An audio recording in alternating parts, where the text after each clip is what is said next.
do I keep my employees? How do I differentiate myself from the competition so that, you know, the A players want to come and work for me and the A players that I've got want to stay with me?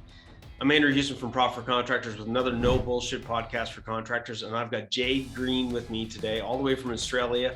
It's going to give you guys insights, tactics, strategies to do just that. Okay, things that you're going to learn on the call while you're driving in your truck or while you're at the office that you can apply right away today to help you retain your A players, differentiate yourself from your competition, take your business, especially on the hiring side of things and the HR side, to a completely different level. See you on the flip side. Ciao. Until right now, this very moment, contractors have always been on their own, not as tradespeople, but being alone and knowing how to take their business to the next level. They call us working class, they call us blue collar. They say that we don't have the smarts to become the business owner that we're meant to be. That is such bullshit. You have the ability. You're more than any of that. The question really is, where do you get the insights that you need specific to contracting to systemize your business so you can get your profits to pay for your freedom? I'm Andrew Houston. I'm going to show you how to make more profits, how to get more control, how to get more freedom in the simplest, quickest way possible without any of that bullshit. Welcome to the No Bullshit Podcast for Contractors. Listen up, level up, and if you learn something, like the video, subscribe to the channel, change your business, change your life. All right, everybody, welcome to another No Bullshit Podcast for Contractors. This is quite hilarious because I already had launched this podcast, but I didn't realize that, or I forgot to go live. So anyways, we're going live. I got Jade with me. We're going to rock the house. And really, you're at the right place if you're a contractor, if you're somebody that wants to improve your business and take it to the next level. If that's not you, get off this thing. Go spend your time doing something else. Right? Get out of here, right? Jade, welcome. Thank you for having me. Yes. I am pumped to be here. Cool. Now, this is our second kick of the can at this, so we're going to rock it now that it's our second kick of the can. So let's talk about, why we're here, and we're going to be talking about something that's super, super important. I just released this book here, How to Steal Your Competitors' Tradespeople Ethically. And, the hiring, building an A team is literally an epidemic today. I mean, tell us a little bit about yourself and, what do you do? And then we're going to get right into some tactics and strategies that are going to help all the listeners. Awesome. Okay, cool. So as I mentioned to you before, I'm going to give the disclaimer again, just in case we offend anyone. So right. I look like this real girly girl, and I'm a real juxtaposition because I'm equal parts girly girl, tomboy, and entrepreneur.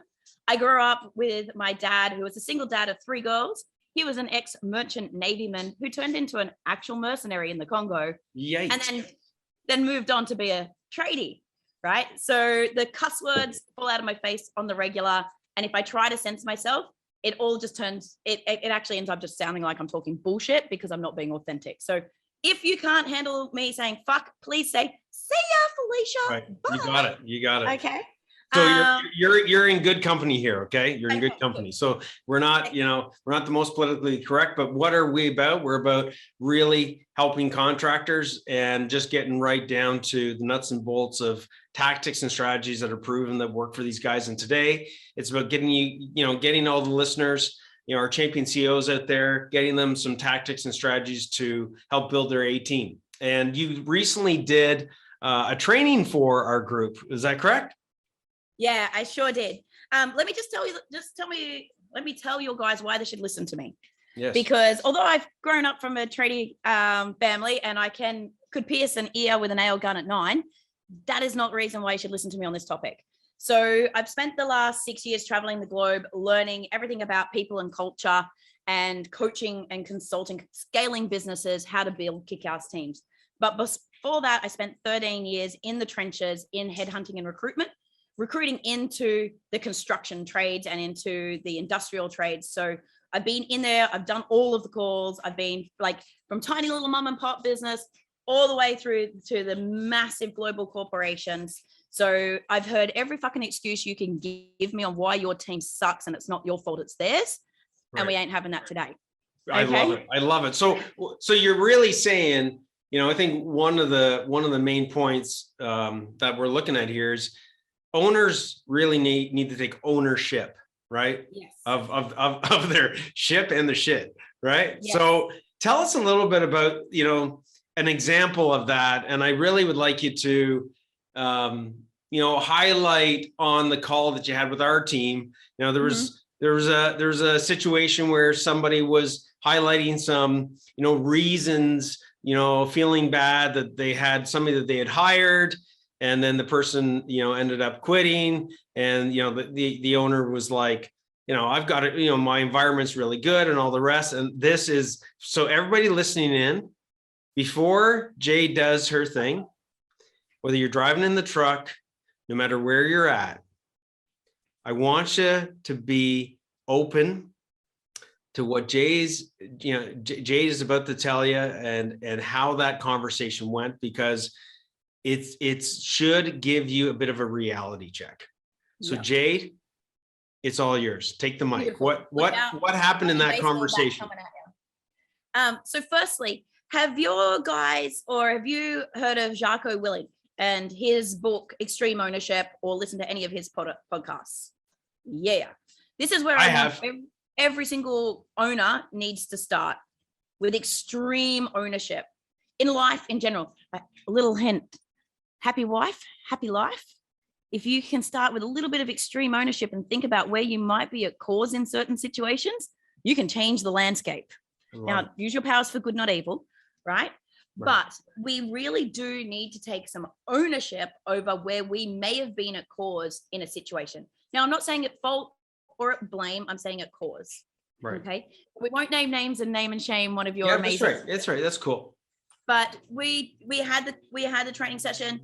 One of you guys was like, people leave me, and like this guy just left, and like he'd been with me for years. I'd given him all this. I gave him all this opportunity, and he just left me.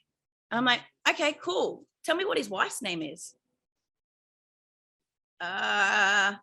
Crickets. Does he have kids? How old are they? What else is going on in his life? Like, what other stresses are they under? I don't know. Why should I know that? Like, that's their home life. Excuse me. Why the fuck should they care about your home life and growing your business and putting money in your back pocket and reducing your stress if you don't care about theirs? Oh my God, drop the mic. I mean, seriously, everybody, listen into this, grab that mirror, and we talk about extreme ownership. Okay. Adam on here is saying good points, Jade. Seriously, if we don't have that relationship where we don't even know those things, I mean, especially in my opinion, you don't know, the wife or the spouse or things of that nature, you're bang on. I mean, we're expecting so much out of these people, right? We're expecting them to stick around with us. No one works as hard as me. Yeah, totally. Why do you think that people don't, why do you think that we take that for granted? I think it comes from coming through from the industrial age, and specifically it is actually even more common in trade and industrial based businesses than say it is in technology or emerging industry, because they've had to adapt and they've had to do a bit more work. But when you look at trade or industrial, we've often come indoctrinated through an old system and an old process. And our leaders of those business may be legacy. They might be our dads or our uncles, or we've come in as an apprentice, but it's an old school business. And there's not been this external EQ wake up side of things. But it's kind of like, this is how it's always been done. And you work hard for your dollar, and, they should be lucky. And, back in the day, you were lucky to have a job, right? And so this old mentality of I pay them, they should be fucking grateful. I give them a job. Jobs are hard, because there's still some people have this old programming, like it's still hard to get a job.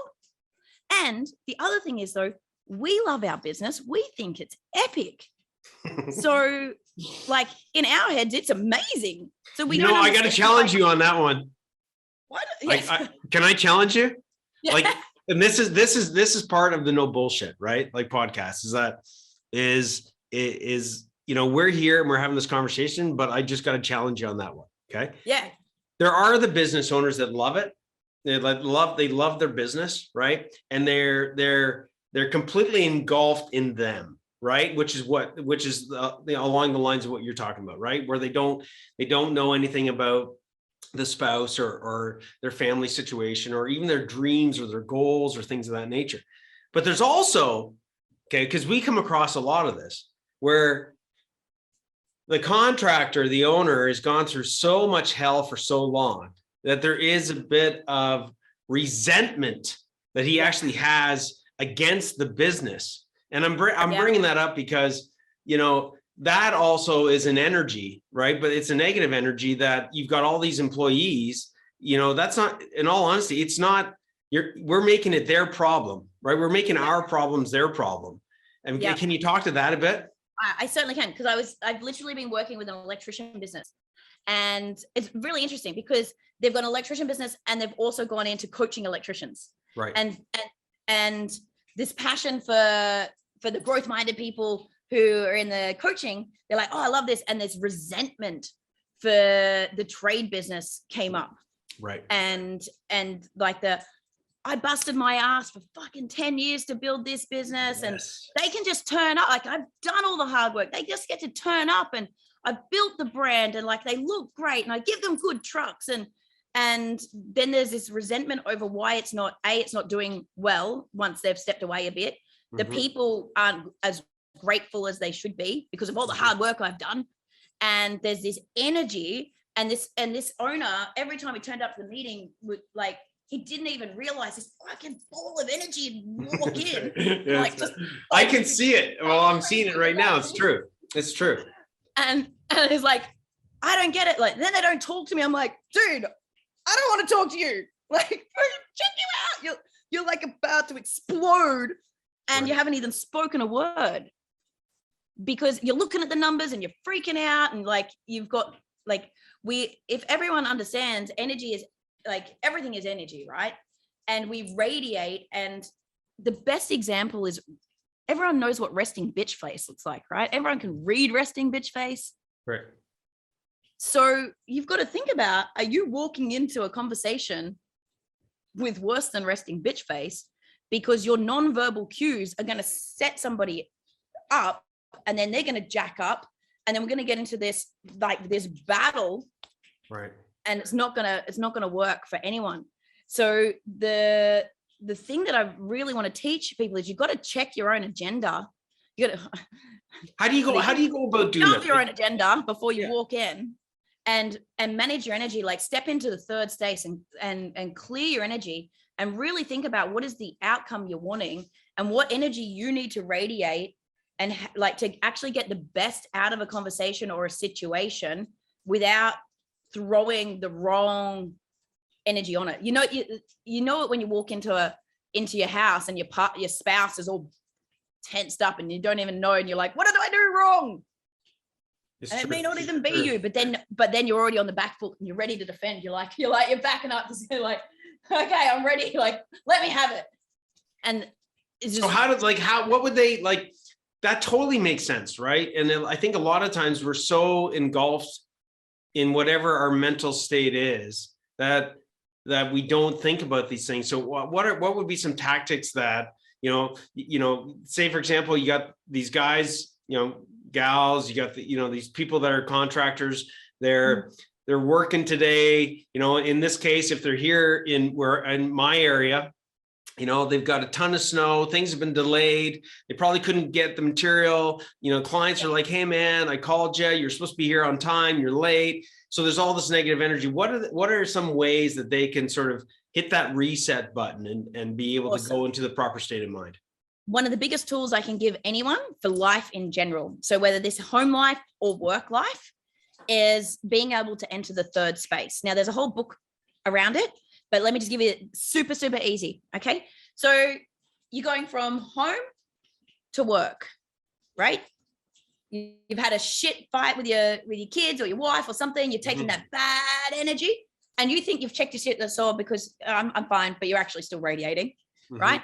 Same thing. Had an absolute shit day at work, and you're all bent up. You're taking that home. Little Johnny pulls on your pants and is like, "Dad, play football with me." You're like, not now. I'm too busy.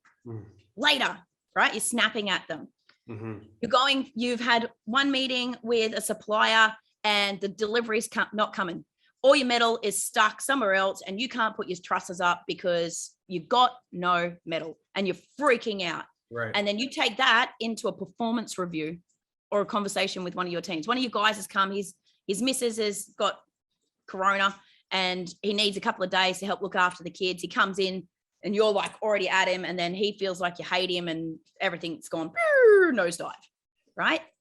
So you want to think about how can you create a third space for yourself to clear your energy and to wipe off that energy hangover or the shit that's holding you back on something else and not throw it onto somebody else. And it's so easy. You can do some really, really, really simple things. So one of the things we teach our guys is just box breathing. So just 3 rounds of box breathing. In for 4, hold for 4, out for 6, hold for 4. Do that 3 times. And just while you're doing it, just going, I'm just going to focus on what it feels like to breathe in and out. Like, where do I feel it? Am I breathing through my nose? What's that sensation like? Oh, I'm supposed to be breathing into my stomach, not my chest, so I'm not in anxiety. What does that feel like? Oh, cool. Okay, I've got out of the monkey mind. I've quietened all the shit. I've neutralized my energy. But also by doing that breathing thing, when we focus on the longer exhalation, we're telling our parasympathetic nervous system that we are safe and we're not in fight or flight. We don't need to be in freak out. So we're actually changing our chemicals and our biology within our body in a couple of minutes, right? And you've just leveled the playing field. And now you're in a position that you can respond rather than knee-jerk react. And you're not walking in projecting an energy on someone that puts them on the back foot and the defensive instantly and like makes them go into fight mode or flight. They freak out and don't give you any answers because they're like, you hate me, right? So easy. So that's one that you can do. You can, and you don't need anything. So just recap. Everybody's like, maybe they're thinking a box, but guys, literally, Jade is talking about an invisible box, right? So you breathe in a box. 4 sides. So you got the top. Let's do it together. Yeah, let's do it together. Okay. Let's do it. So I usually tell everyone to close their eyes down. Just get centered. Feel like if you're standing, feel the floor on your feet. If you're sitting, feel the chair on your ass. Close your eyes and say to yourself, with intention, I'm going to be here now. I'm just parking all of the bullshit in the monkey mind. Cool. And we're going to come in, 2, 3, 4. Hold, 2, 3, 4.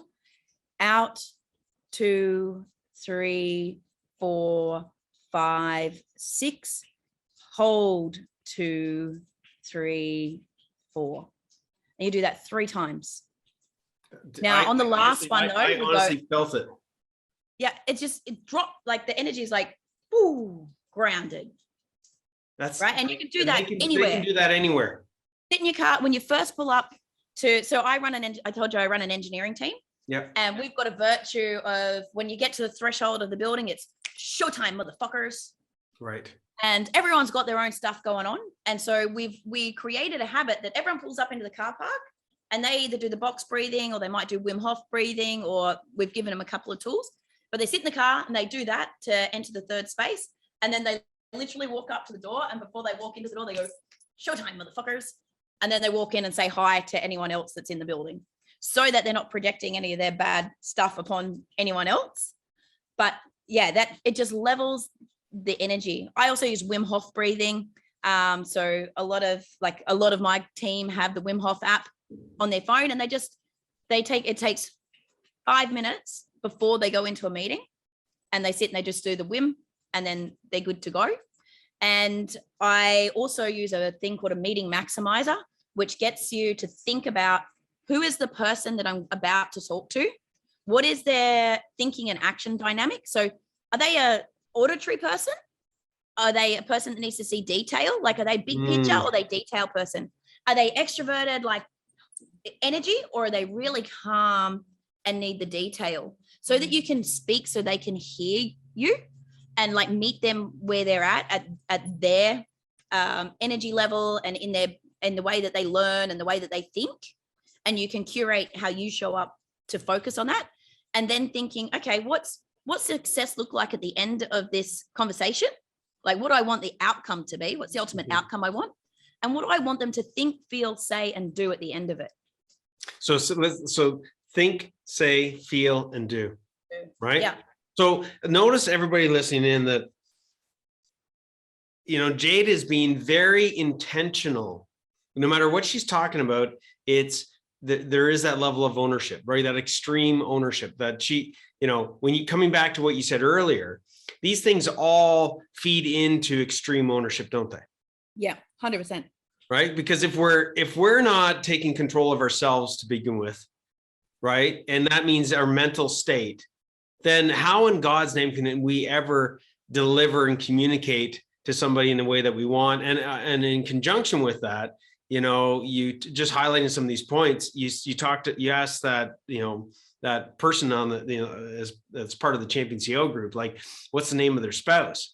I mean, right? Again, if you don't right now know, you know, if you don't have any insight on what's going on in your employee's life, why would they have any desire to continue because it's hard work, going out in the cold, going out in the heat, you know, doing the heavy lifting, you know, dealing with clients. Like, it's got to have value for them. And part of that value is you having that, you know, that relationship with them. Right. Yeah. And then what's that? What were you going to say? I was going to say, well, the thing you need to understand is your employees are not applications. Right. This is not I don't know what you guys use. It's not Asana. They're not a Trello. They're not a Slack app. They're not an app that doesn't have feelings and have emotions and have things running in the background that you can just throw work at and expect outcome to get spat out. And you need to look at the whole human. Right. And if you can focus on the whole human, and you can reduce the VUCA and the stress levels and the anxiety and everything else that's going on in the rest of their world, they're only going to show up better for you, because all of that stuff is chewing up their brain RAM, chewing up their energy levels, chewing up their anxiety. It's running in the background. It doesn't, like, they can't literally just check it at the door. Even like some people that you think can compartmentalize or detach, like having a detachment syndrome can be good for some situations, but it comes back to bite them on the ass in the end. And it'll show up in a massive fuck up on a job because they've detached and then something's happened and their brain's not being there. And next minute they've friggin' dug through an electricity line and you're like, fuck. And they're like, I don't know. Now we got a big problem. And by the way, a really big problem. Yeah, I get it. You know, as an electrician, I get it. You know, you know, bad idea, right? Yeah, bad idea. Bad idea. So when we're looking at, you know, retaining clients, or retaining team members, or we're looking at even retaining clients, this works with retaining clients too. Yeah, totally. Right. If you're going in and your attitude isn't checked at the door, you've heard this before, and you're not being present, like what Jade is saying, you know, guys, you're putting at risk your culture. And let's talk a little bit about that, right? You're putting at risk this environment that you're making it toxic, right? Which is a major problem. Nobody wants to be in a toxic environment. So, you know, around culture, what would you say is one of the biggest, you know, trip ups, or, you know, things that people, when it comes to culture, that they don't really realize the importance of culture? What would you say to that? Yeah. We've got a great culture. We have beers once a month and a barbecue. No one ever comes though. But we have a great culture. That's not a culture. So what you really need to think about is, we'll go down the mass resignation and the lie flat phenomenon afterwards, but let's just go back to the thing that we can offer humans that other opportunities can't: connection. Right? So I believe that we're humans here. we're souls here having a human experience, and we didn't come here just to grind and work our asses off. We came here for connection and experience. So what you need to do, if you want to keep someone in your business and you want to build a culture, you need to look at how you can satisfy the 7 human needs, right? We need to have a look at how we can give them growth and contribution and significance, but safety, psychological safety, physical safety. But most importantly, how can we build connection, right? Because people don't leave businesses, they leave managers. Wow, and that's businesses, a different concept.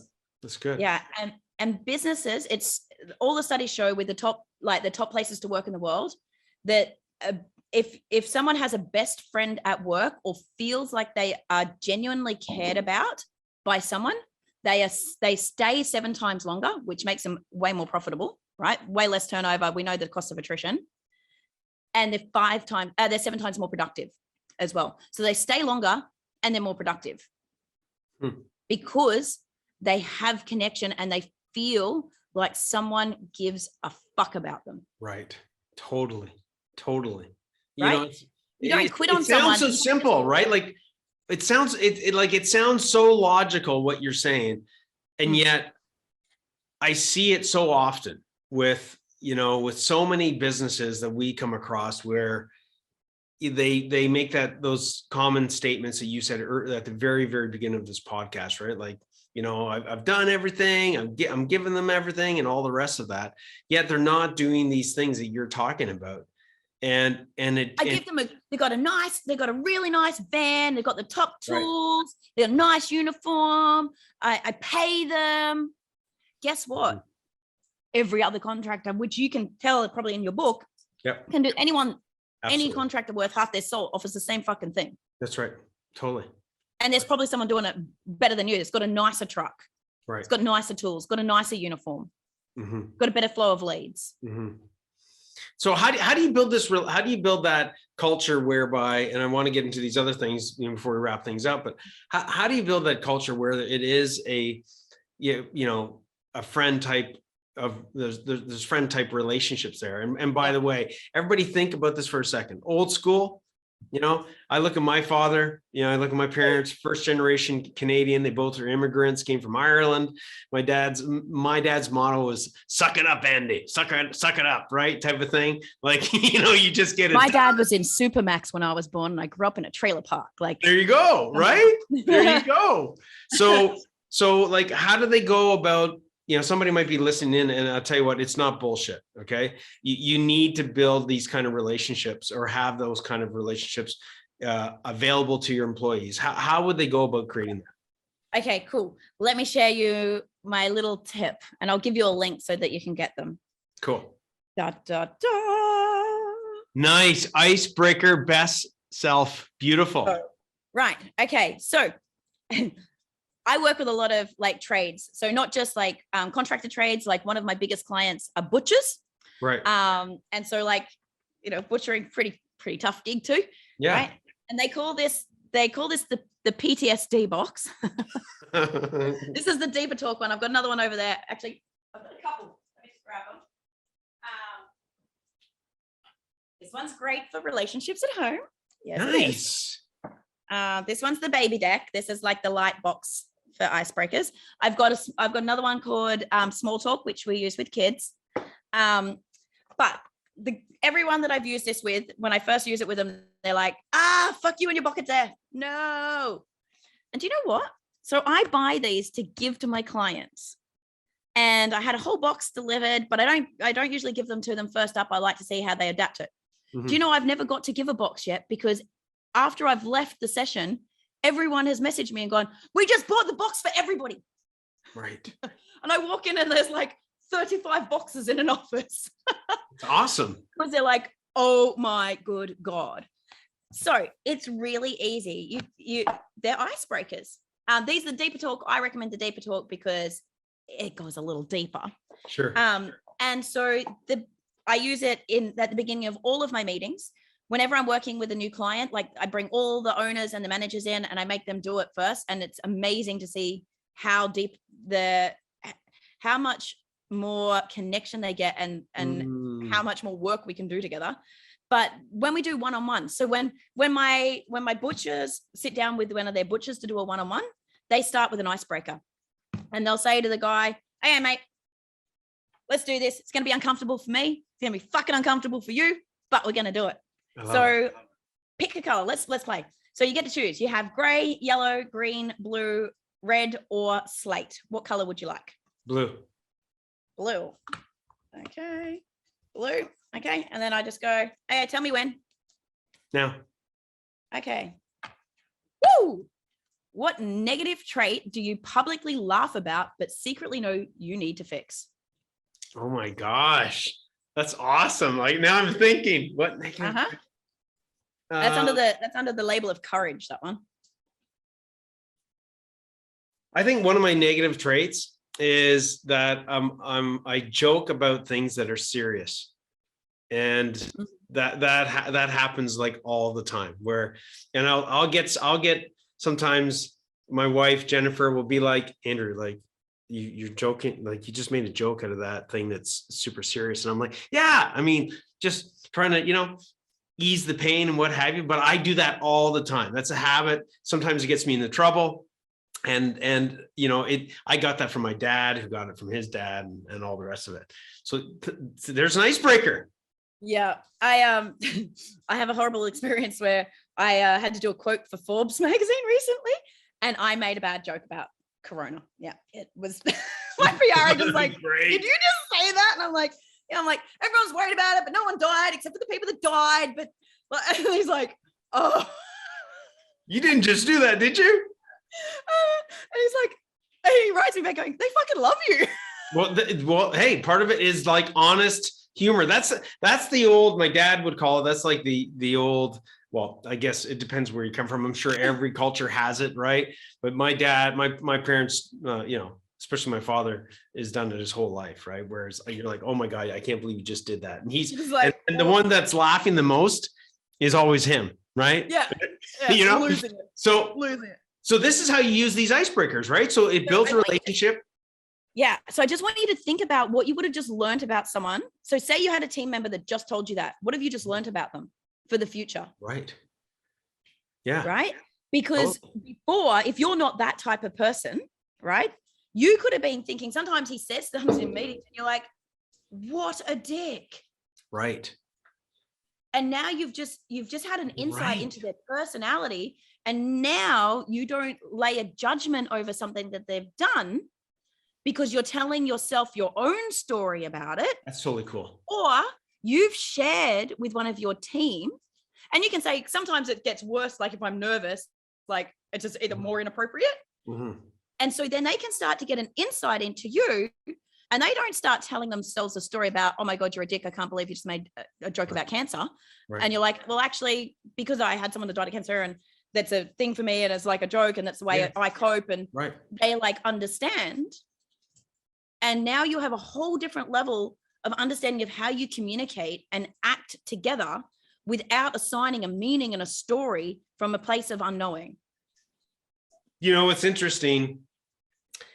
It's interesting that, like, what I just shared with everybody listening in, you've probably picked that up for me, if you've been listening to this podcast, where I actually do that all the time, right? So, these people can use these icebreakers, and it builds that next level of relationship, right? Which is coming back to what your point was, right? So everybody listening in, these are simple things that you can apply, and look, I love, Jade, that when you were positioning it, like when you were using the example and you said, hey, buddy, like we're both going to be uncomfortable about this. So if you're listening in and you're like, "I don't know if I can do that," and you're a little bit uncomfortable about it, it's okay. That's the whole point, right? That's the whole point, right? Hence the vulnerability. Vulnerability, right, is the key to courage, right? And creativity. So if you, and this is all Brene Brown's work, if you want your team to be creative, and we all want our team to be creative, because that doesn't need to be creative, but you want them to problem solve. Problem solving and turning up with two solutions to a problem rather than two problems for every solution, right? Requires creativity, and it requires vulnerability and the willingness to put themselves out there and voice an idea, or to think for themselves without fear of judgment. Right. Using something like this shows them that there is a level of trust and non-judgment, which allows them to build the muscle of courage and creativity through vulnerability. Great. But you have to be willing to do it yourself. You don't get to skate. Like when I do this with my clients, I have to answer the questions absolutely myself as well. Yeah, for sure. Yeah. And you know what? It's no bullshit, right? I mean, really, it's cool. Cool. Like sometimes I'm like crying. Yeah. Yeah. Well, you know what? Again, if you think about this, how would that differentiate you versus all the other contractors out there? If you're able to build this culture of people are able to be vulnerable, people are able to be real, you're getting rid of these freaking storytelling bullshit things that go on. And, if you got all these politics and crap going on where, he said, she said, you need to address this as it's a crack in your culture, right? And this is a great way to do it. So before we wrap it up in the next 5 minutes, what would be a couple of other things, or one, main thing that you'd want to share with this audience, when it comes to building your A team and really building a great company? Okay, so going back to your lovely member, before, when I was asking the questions, like, what do you know about them? Yeah. That the next question was, why the fuck should they work for you? Right. What's in it for them? Right. So we really need to take a step back, like, because we look at it from our lens, what's in it for us, or why we think something's good for them, right? But we're not in their shoes. So what you really need to do is go, what's in it for them? Why am I a great place to work? Why the hell should they work for me over these three competitors? So think about your three biggest competitors. Yep. And what do you offer? That tradie can work for all of you, or he can decide that he wants to just go and start up an OnlyFans and try and make his money online, right? Get money elsewhere. So you've really got to go, holy shit, what makes us different? Why the hell should someone work for me? What are they looking for? So if you profile your talent and you go, okay, I don't know, hypothetically, you're looking at electricians and you're going, okay, the lay of the land at the moment, there's probably two types of people that are going to be interested in the electrician job. There's the younger guys that have just finished their apprenticeship. I can take them and they're going to be, 28 to 34. Cool.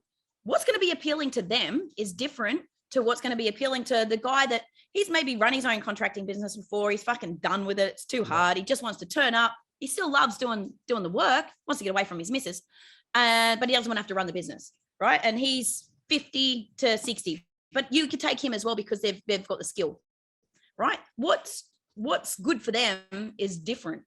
You got to speak so they can hear you, right? But you might go, actually, there's not enough of those people in the market right now. So I'm going to concentrate on these guys and I'm going to build my team out of that because that's going to give me the succession plan. I've got them running around whatever I need, the fitness, whatever it is. Great. What's in it for them? Why should they choose you over anywhere else? Right? How do you go about answering that question? You need to actually sit down with your fucking people and ask them. Have these conversations. Like really get into them. Like understanding what's their intrinsic and extrinsic motivators. So the stuff that's outside of work, it's not just a paycheck. Anyone can give them a paycheck. Anyone can give them a work truck. Anyone can give them a polo shirt, right? What else do they need? Like, how can you support them besides the paycheck?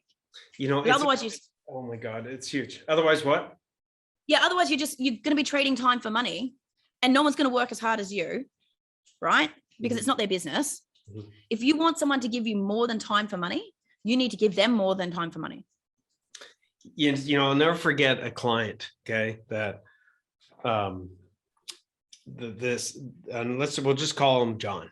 Okay, let's just say John is his name. And here in Canada, at least, here where I'm at, there's a lot of guys that play hockey. Okay, a lot of people play hockey. Okay, men, women, everybody. A lot of people play hockey here in Canada, right? So he comes to me and he says, "I'm so pissed off."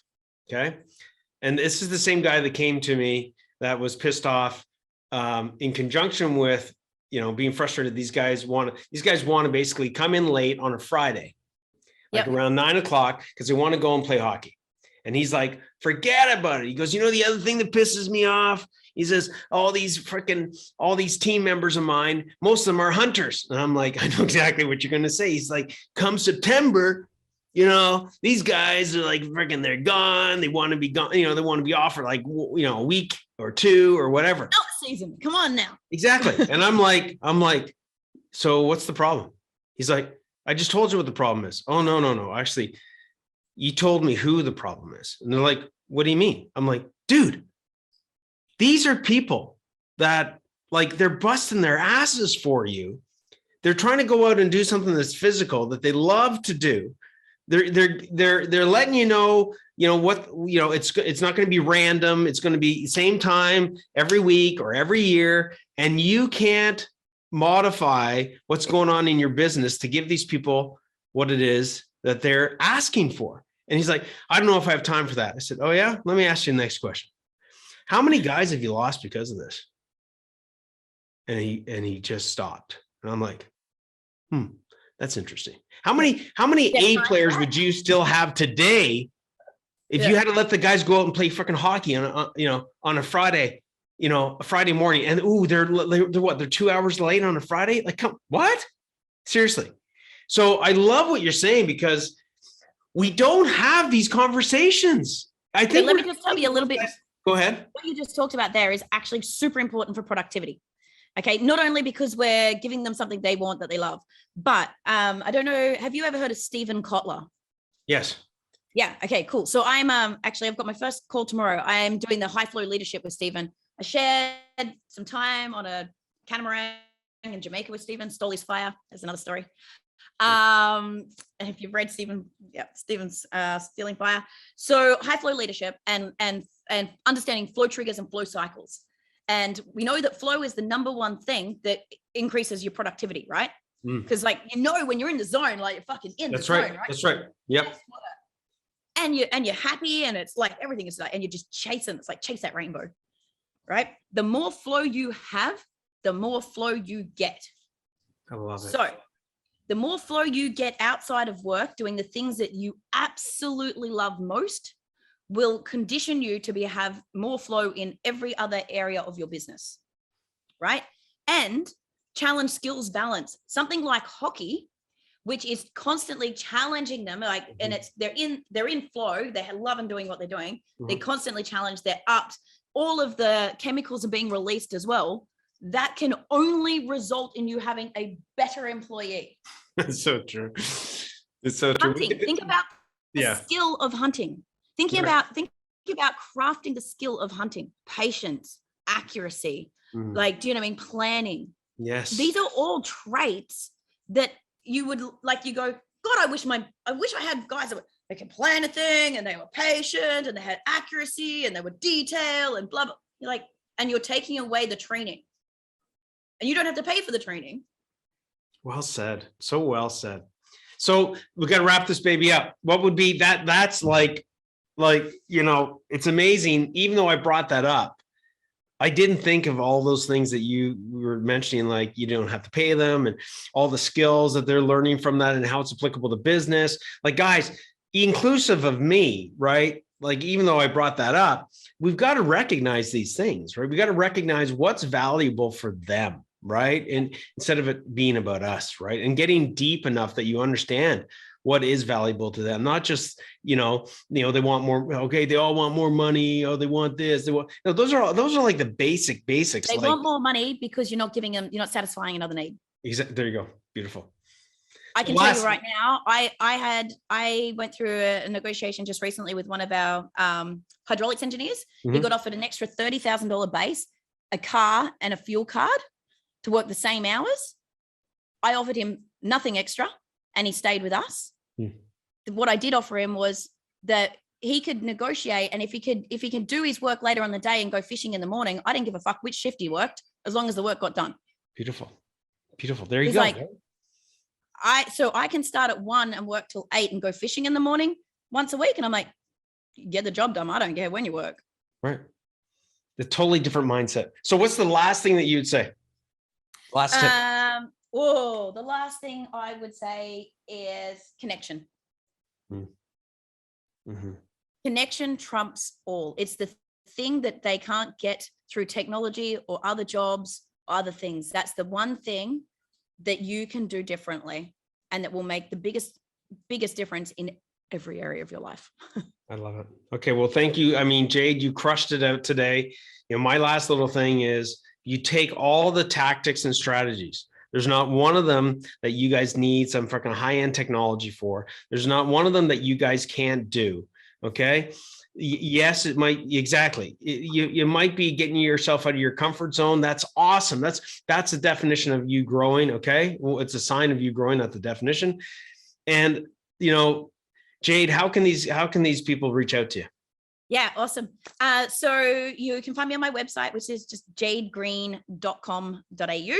Perfect. And all of my socials is Jade Green AU for Australia. So Jade Green AU, find me, hit me up. And I would love to hear what one of these tactics you start to implement. Beautiful. Okay. Jade, thanks, Rockstar. Thanks for bringing us the sun. Okay. And the warmth as I'm in this freaking cold freaking freezer. I'm melting. Yeah, exactly. Like you're melting and I'm like, where's the jacket? I need a jacket. I'm opening all the windows. Beautiful. Okay. Well, thank you so much. You're more than welcome. We've got a place here for you in the cold and the snow anytime you want. I know I'll be coming down to your place. Okay. So we'll catch you on the flip side. I'll take you surfing. Cool. See you later. Cheers. Awesome. Thanks, guys. Ciao, everybody. Cheers. Hey Rockstar, I hope you enjoyed that one. And if you did like this one, join our private Facebook group, Profitable Contractors Association. It's one of the biggest communities for contractors with over 10,000 members, where you get the latest insights to help you delegate, dominate, and deliver so you can take your contracting business to a whole nother level.